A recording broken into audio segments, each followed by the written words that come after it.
Ой-ой-ой.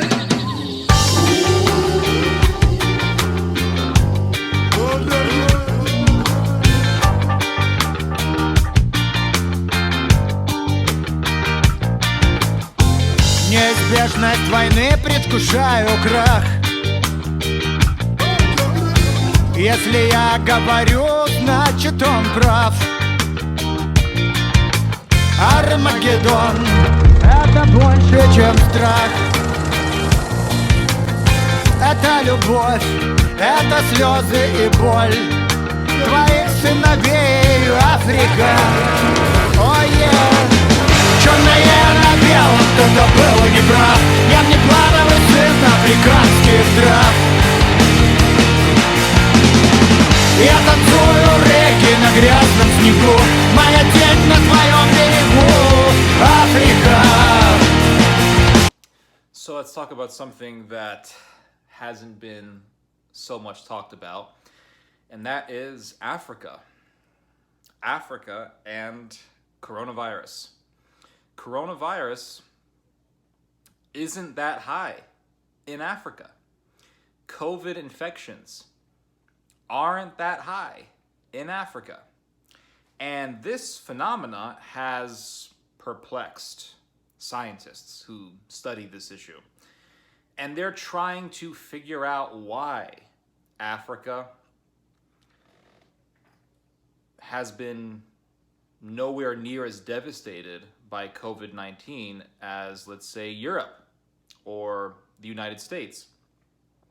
So there are a number of different ideas that people have in regards to this situation. Some people say, well, parasite infections are very high in Africa. A lot of people in Africa have parasites living inside of them. And so this has somehow strengthened their immune systems. It's possible. Some people think, well, maybe it's the diet. Maybe it's all of the Artemisia tea that they drink in Africa. That's also a possibility. Artemisia has been shown to cure malaria. So, perhaps.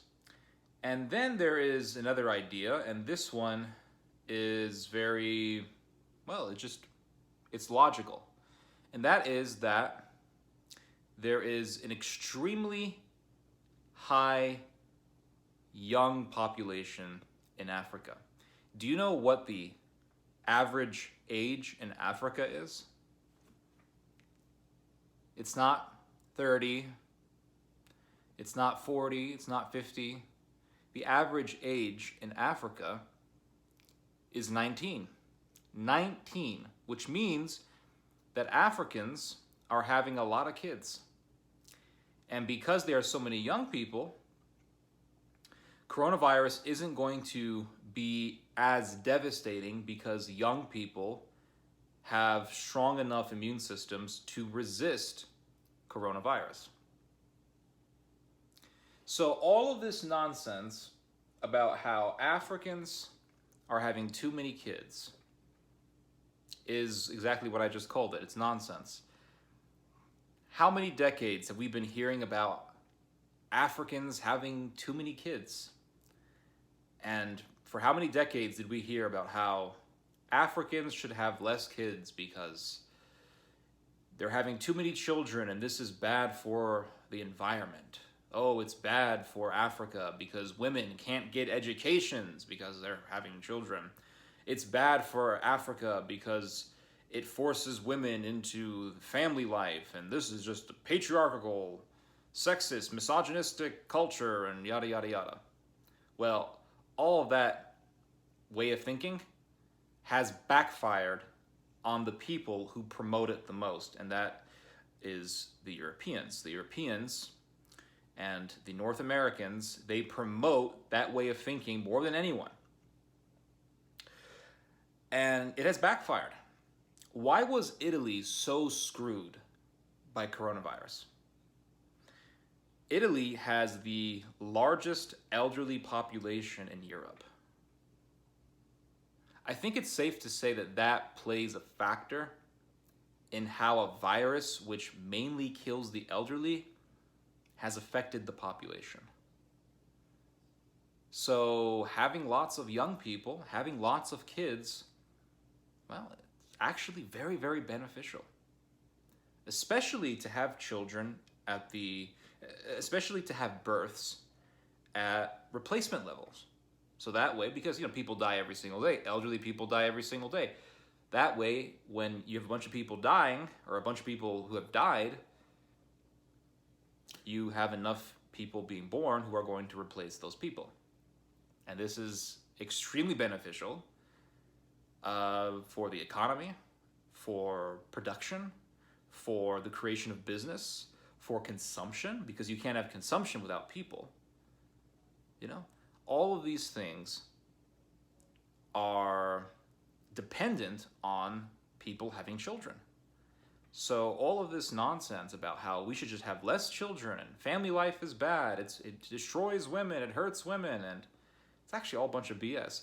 And I don't see how people can actually buy into this nonsense when, let's say you are a complete secularist, materialist, you have no interest in God and tradition and all those things, right? Let's say you don't believe in any of that stuff. Even from a materialistic, completely secular way of thinking, children are still important.